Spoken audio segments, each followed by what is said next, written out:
నమస్కారం, welcome to BTG news. Star mark క్షమాపణలు, Epstein బాధితులకు ఊరట. మండేసన్ పై పోలీస్ విచారణ ముమ్మరం. బ్రిటన్ రాజకీయాల్లో పెను సంచలనం రేగింది. సెక్స్ రాకెట్ నిందితుడు జెఫ్రీ ఎప్స్టైన్ తో సంబంధాలున్న పీటర్ మండేసన్ ను అమెరికా రాయబారిగా నియమించినందుకు ప్రధాని కియర్ స్టార్మర్ బహిరంగ క్షమాపణలు చెప్పారు. ఈ మేరకు 2026 ఫిబ్రవరి మొదటి వారంలో ఆయన బాధితులకు క్షమాపణలు తెలుపుతూ కీలక ప్రకటన చేశారు. మరోవైపు మండేసన్ పై అధికారిక సమాచారాన్ని లీక్ చేశారన్న ఆరోపణలతో మెట్రోపాలిటన్ పోలీసులు క్రిమినల్ విచారణ ప్రారంభించారు.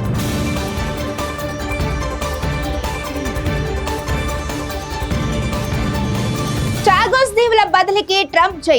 మారిష్ ఒప్పందంపై అమెరికా మద్దతు. హిందూ మహాసముద్రంలోని వ్యూహాత్మక చాగోస్ దీవుల సార్వభౌమాధికారాన్ని మారిష్ కు అప్పగించే విషయంలో అమెరికా అధ్యక్షుడు డొనాల్డ్ ట్రంప్ అనూహ్య నిర్ణయం తీసుకున్నారు. గతంలో ఈ ఒప్పందాన్ని పెద్ద తెలివి తక్కువ పని అని విమర్శించిన ఆయన ఇప్పుడు దీన్ని సమర్థిస్తూ బ్రిటన్ ప్రధాని కియర్ స్టార్మర్ సాధ్యమైనంత ఉత్తమ ఒప్పందాన్ని చేసుకున్నారని ప్రశంసించారు. గురువారం స్టార్మర్ తో జరిపిన ఫోన్ సంభాషణ తరువాత ట్రంప్ ఈ మేరకు గ్రీన్ సిగ్నల్ ఇచ్చారు.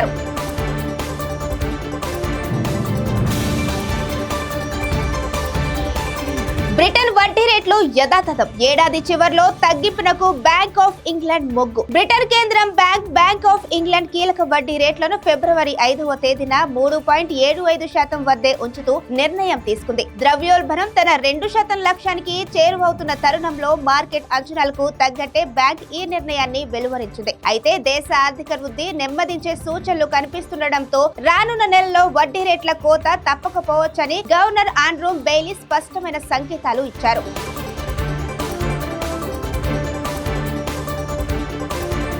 బ్రిటన్ పార్లమెంట్ పునరుద్ధరణ. 40 బిలియన్ల పౌండ్ల ఖర్చు, 60 ఏళ్ల నిరీక్షణ. బ్రిటన్ ప్రజాస్వామ్యానికి నిలయమైన చారిత్రక వెస్ట్ మినిస్టర్ ప్యాలెస్ పునరుద్ధరణ పనులు ఇప్పుడు ఆ దేశ ఖజానాకు పెను సవాలుగా మారాయి. ఈ పనుల కోసం ఏకంగా 40 బిలియన్ పౌండ్లు ఖర్చవుతుందని, ఈ ప్రాజెక్టు పూర్తి కావడానికి 60 ఏళ్లకు పైగా సమయం పడుతుందని తాజా నివేదికలు హెచ్చరిస్తున్నాయి. విక్టోరియన్ కాలం నాటి ఈ కట్టడం ప్రస్తుతం శిథిలావస్థకు చేరడమే కాకుండా పదే పదే ఎదురవుతున్న సాంకేతిక సమస్యలు అధికారులను ఆందోళనకు గురిచేస్తున్నాయి.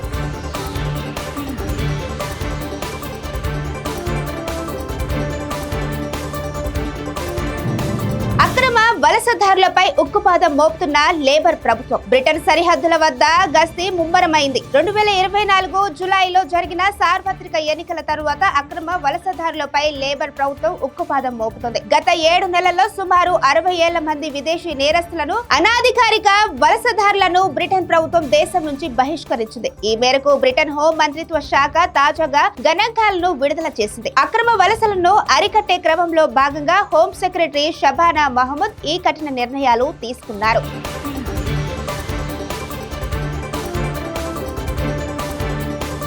ఇంగ్లీష్ ఛానల్ విషాదం. వ్యవస్థల వైఫల్యమే 30 మంది ప్రాణాలను బలికొంది. నవంబర్ 2021లో ఇంగ్లీష్ ఛానల్ దాటుతూ కనీసం 30 మంది ప్రాణాలు కోల్పోయిన ఘటనపై బహిరంగ విచారణ పూర్తయింది. ఫిబ్రవరి 5, 2026న వెలువడిన ఈ 454 పేజీల నివేదిక ప్రభుత్వ యంత్రాంగంపై తీవ్ర విమర్శలు గుప్పించింది. మాజీ హైకోర్టు న్యాయమూర్తి సర్ రాజ్ క్రాన్స్టాన్ నేతృత్వంలోని కమిషన్ ఈ మరణాలను నివారించదగినవిగా పేర్కొంది. అధికారుల నిర్లక్ష్యం, రెస్క్యూ విభాగాల్లోని సమన్వయ లోపం ఈ ఘోరానికి దారి తీశాయని నివేదికలు వెల్లడించింది.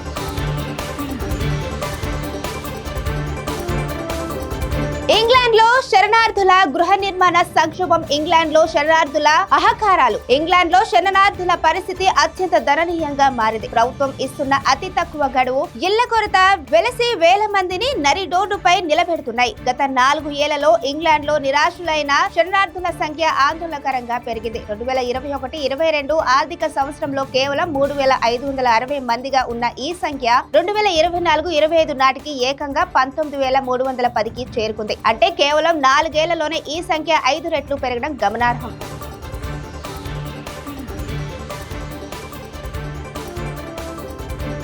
మిల్ఫోర్డ్ హెవెన్ పాఠశాలలో ఉపాధ్యాయుడిపై దాడి. 15 ఏళ్ల విద్యార్థి అరెస్ట్. వెల్స్ లోని మిల్ఫోర్డ్ హెవెన్ కాంప్రహెన్సివ్ స్కూల్లో ఒక భయంకరమైన ఘటనకు వేదికైంది. గురువారం మధ్యాహ్నం సుమారు 3:20 తరగతులు ముగిసే సమయంలో ఒక 15 ఏళ్ల విద్యార్థి ఆయుధంతో తన ఉపాధ్యాయుడిపై దాడికి తెగబడ్డాడు. ఈ ఘటనతో పాఠశాల ఒక్కసారిగా ఉలిక్కిపడింది. సమాచారం అందుకున్న వెంటనే పోలీసులు రంగంలోకి దిగి సదరు విద్యార్థిని హత్యాయత్నం ఆరోపణలపై అరెస్టు చేశారు.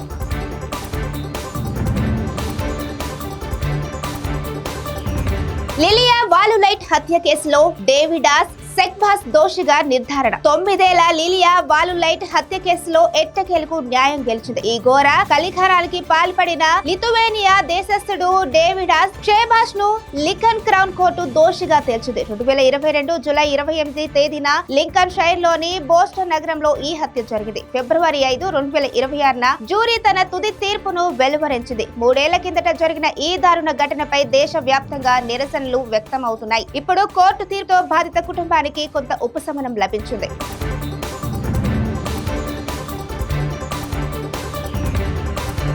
క్రీడా లోకంలో ఒకే రోజు ఆవిష్కృతమైన 2 అద్భుత ఘట్టాలు. అటు మంచుకొండల మధ్య శీతాకాల ఒలింపిక్స్ జ్వాల వెలిగితే, ఇటు పారిస్ మైదానంలో రగ్బీ వీరుల గర్జన వినిపించింది. మిలానో కోర్టిన 2026 వింటర్ ఒలింపిక్స్ ఈ రోజు అధికారికంగా ప్రారంభమయ్యాయి. ఇటలీలోని మిలాన్ నగరంలో ఉన్న చారిత్రాత్మక శాన్సిరో స్టేడియం ఈ వేడుకకు వేదికైంది. మరోవైపు పారిస్ లోని స్టేడ్ డి ఫ్రాన్స్ లో జరిగిన 6 నేషనల్ 2026 గర్బీ టోర్నీలో ఫ్రాన్స్ జట్టు అద్భుతమైన బోని కొట్టింది. డిఫెండింగ్ ఛాంపియన్ గా బరిలోనికి దిగిన ఫ్రాన్స్ 36-14 తేడాతో ఐర్లాండ్ ను చిత్తు చేసింది.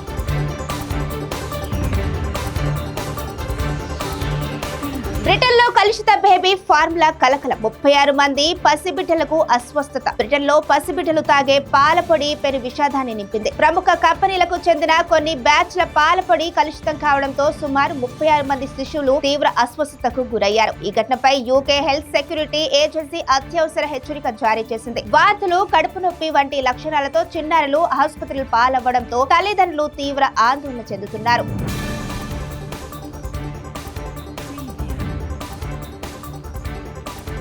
రెండోసారి తల్లి కాబోతున్న మోలీమే అభిమానుల ఆనందానికి అవధులు లేవు. ప్రముఖ రియాలిటీ టీవీ స్టార్ మోలీమే హక్ తన అభిమానులకు ఒక తీపి కబురు అందించింది. ఆమె తన భాగస్వామి బాక్సర్ టామీ ఫ్యూరీతో కలిసి రెండో బిడ్డకు జన్మనివ్వబోతున్నారు. ఫిబ్రవరి 5, 2020 నాడు ఇన్స్టాగ్రామ్ వేదికగా ఒక భావోద్వేగమైన బ్లాక్ అండ్ వైట్ వీడియోను షేర్ చేస్తూ ఈ విషయాన్ని అధికారికంగా ప్రకటించారు.